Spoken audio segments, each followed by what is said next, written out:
जय श्री कृष्ण।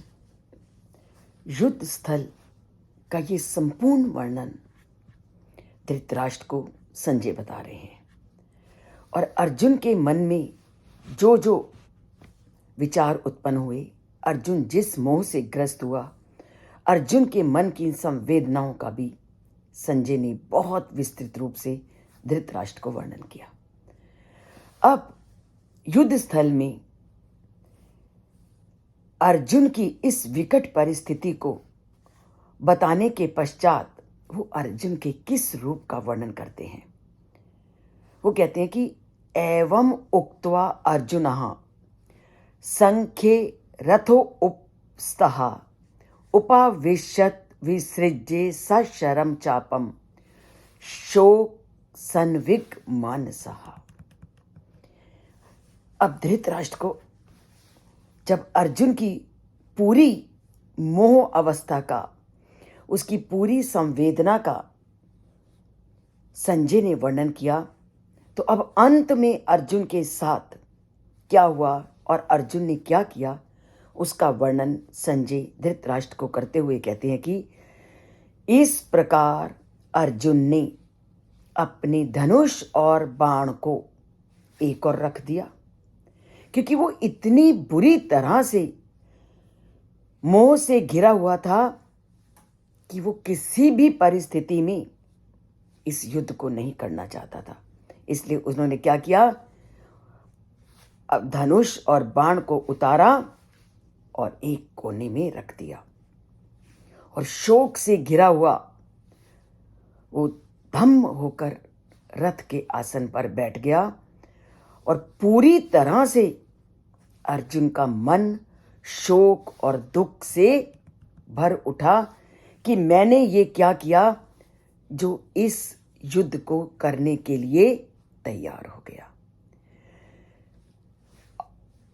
पूरी तरह से जो अर्जुन है वो शोक में डूबा हुआ है और मनुष्य प्रायः इस तरह की परिस्थिति में भावनाओं से पूरी तरह से युक्त हो जाता है, भावनाओं में डूब जाता है। और इस प्रकार अर्जुन की जो ये शोक अवस्था थी, ये प्रथम अध्याय के 18वें श्लोक से आरंभ हुई थी कि जैसे ही युद्ध में उन्होंने अपने बंधु बांधवों को देखा तो उनके मन से ये उद्गार निकलने लगे और वह शोक की चरम सीमा पर पहुंच गए और अर्जुन ने निराशाजनक आत्मसमर्पण करते हुए अपने धार्मिक कर्तव्यों का पालन करने का जो निर्णय था उन्होंने त्याग दिया। क्यों उन्होंने अपने कर्तव्य का निर्णय करने के लिए त्याग दिया? क्योंकि वो मोह से पूरी तरह से घिर गए थे। और ऐसा हम समाज में भी देखते हैं कि जब मोह पूरी तरह से व्यक्ति पे हावी हो जाता है तो उस समय वो अपने कर्तव्य से मुख मोड़ लेता है और वही स्थिति इस समय अर्जुन की थी। और इसलिए वो क्या करते हैं कि आत्मज्ञान और भक्ति की प्राप्ति के लिए भगवान के प्रति समर्पण करने की मनोभावना से वो पूरी तरह से अब विपरीत हो गए हैं, अर्थात आध्यात्मिकता के पथ से हटकर अब वो संसारिकता में पूरी तरह से जकड़ गए हैं। अर्जुन की इस स्थिति को श्री कृष्ण ने पूरी तरह से एक सांसारिक मानव की स्थिति को लोगों के सामने प्रस्तुत किया है। और ये क्यों किया? क्योंकि श्री कृष्ण लोगों के सामने गीता के उपदेश के माध्यम से ये पूरा का पूरा वर्णन करना चाहते थे। अर्जुन किसी नव दीक्षित की भांति आध्यात्मिक ज्ञान से वंचित नहीं था। अर्जुन के पास पूरा आध्यात्मिक ज्ञान था। वह स्वर्ग लोक में भी रह चुका था। अब यहां पर इस बात को जानना बहुत जरूरी है कि जो अर्जुन की ऐसी स्थिति उन्होंने उत्पन्न की, तो क्या अर्जुन आध्यात्मिक ज्ञान से रहित था? बिल्कुल नहीं, क्योंकि अर्जुन स्वर्ग लोक में रह चुका था और उसे अपने पिता स्वर्ग के सम्राट इंद्र से शिक्षा प्राप्त की थी। अर्जुन को शिक्षा देने वाले स्वर्ग लोक के सम्राट इंद्र थे। और वास्तव में अर्जुन कौन थे? अर्जुन अपने पूर्व जन्म में नर थे, क्योंकि हम क्या कहते हैं, नर नारायण। तो जो नर थे वो पूरी तरह से अर्जुन थे, और वह इसलिए अलौकिक ज्ञान से पूरी तरह से संपन्न थे, पूरी तरह से युक्त थे। नर और नारायण दोनों का वंश एक ही है। नर कौन है और नारायण कौन है? हम सब जानते हैं। नर क्या है? एक मुक्त आत्मा है, और नारायण वो परमात्मा थे। इस तथ्य का जो प्रमाण है, इस तथ्य की जो सत्यता है, वह महाभारत के युद्ध के पूर्व की एक घटना से मिलती है कि जब अर्जुन ने युद्ध के लिए श्री कृष्ण को अपने पक्ष में चुना और यादवों की समस्त सेना का त्याग दुर्योधन के लिए किया, तो उस समय हमें पूरी तरह से ये बात स्पष्ट हो जाती है कि अर्जुन कौन थे।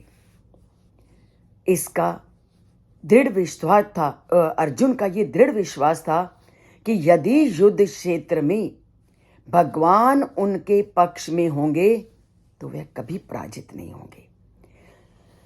इसलिए उन्होंने पूरी यादवों की सेना जब दुर्योधन के पास चली गई तो उन्हें तनिक भी दुख नहीं था, क्योंकि उनके पास स्वयं पुरुषोत्तम नारायण थे। भगवान कृष्ण की भी यहां पर यही इच्छा थी, क्योंकि भगवान कृष्ण आने वाले युगों में भावी पीढ़ियों के भलाई के लिए संसार को भगवत गीता का ज्ञान का उपदेश देना चाहते थे।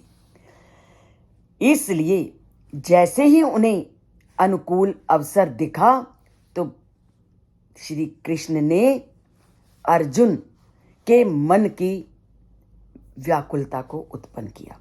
तो अर्जुन में किसी तरह के ज्ञान की कमी नहीं थी, पर श्री कृष्ण आने वाले युगों में पूरी धरती पर गीता के उपदेश को फैलाना चाहते थे।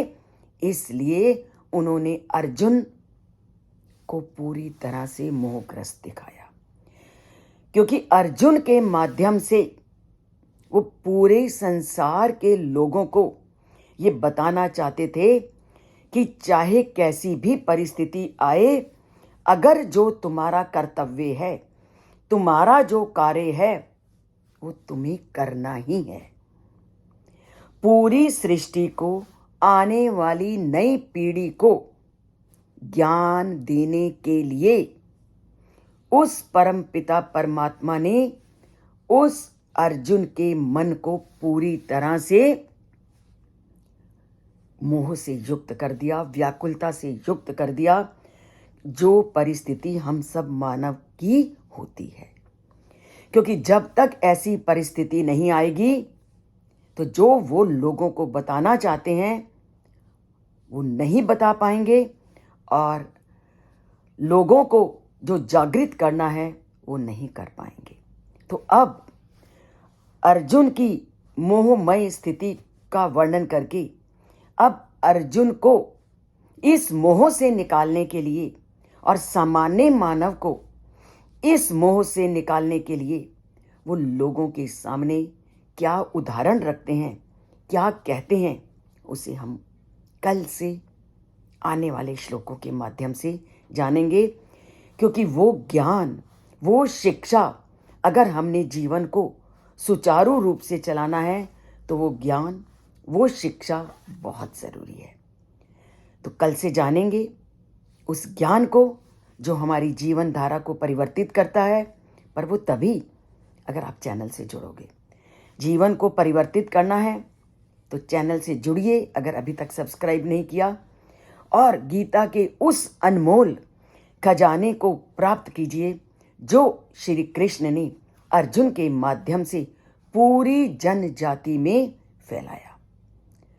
तो चुनते हैं उन ज्ञान के मोतियों को और अपने जीवन को, और उस ज्ञान के मोतियों से एक सुंदर माला का रूप प्रदान करते हैं। तो बनाते हैं अपने जीवन को सुंदर माला, उस परमात्मा के चरणों में अब नतमस्तक होकर और उनके उपदेशों के अनुसार जीवन को चलाते हुए। तो पसंद आए तो लाइक का बटन ज़रूर दबाएं, क्योंकि वो परमात्मा का आशीर्वाद पाना है तो इन सब चीज़ों को अपनाना है। जय श्री कृष्ण।